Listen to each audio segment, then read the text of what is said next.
প্ৰত্যেকজন ব্যক্তিৰ জীৱনত মা দেউতাৰ প্ৰভাৱ কিমান গুৰুত্বপূৰ্ণ তাক বৰ্ণনা কৰি শেষ কৰিব নোৱাৰি। মাক দেউতাকৰ সমান এই পৃথিৱীত কোনো আপোন হ'ব নোৱাৰে। তেওঁলোকৰ আমাৰ প্ৰকৃতৰ শুভাকাংক্ষী বন্ধু বান্ধৱী অভিভাৱক হৈয়েই প্ৰকৃত যোদ্ধা নিস্বাৰ্থভাৱে মৰম ভালপোৱা দিয়া ব্যক্তি তেওঁলোকেই হয়। আমাৰ সাহস প্ৰেৰণা উৎসাহ দেউতা আৰু আমাৰ প্ৰথম শিক্ষাগুৰু। এই ৰঙীন পৃথিৱীখনলৈ অনা ব্যক্তি দুজনেই হৈছে আমাৰ মা দেউতা।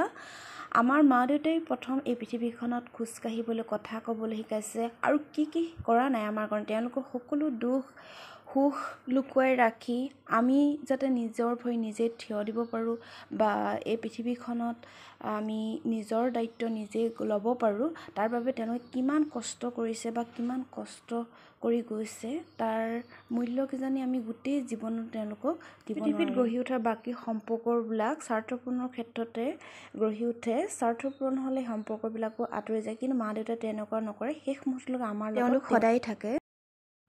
যেতিয়া এই পৃথিৱীৰ পৰা যিকোনো এজনৰ হওক বা দুইজনে যদি এই পৃথিৱীৰ পৰা আমাৰ জীৱনৰ পৰা আঁতৰি যায় নহয়, যিসকলে এইটো পৰিস্থিতিৰ সন্মুখীন হৈছে তেওঁলোকে জানিব পৃথিৱীৰ সকলো দুখ যন্ত্ৰণা মানে যিমান পাইছোঁ নহয় তাতকৈ মানে এইটো দুখ মানে কি ক'ম আৰু প্ৰকাশ কৰিব নোৱাৰা এটা দুখ, যিটো দুখ মানে কেতিয়াও মানে অন্তৰৰ পৰা মানে মুচি দিব নোৱাৰি।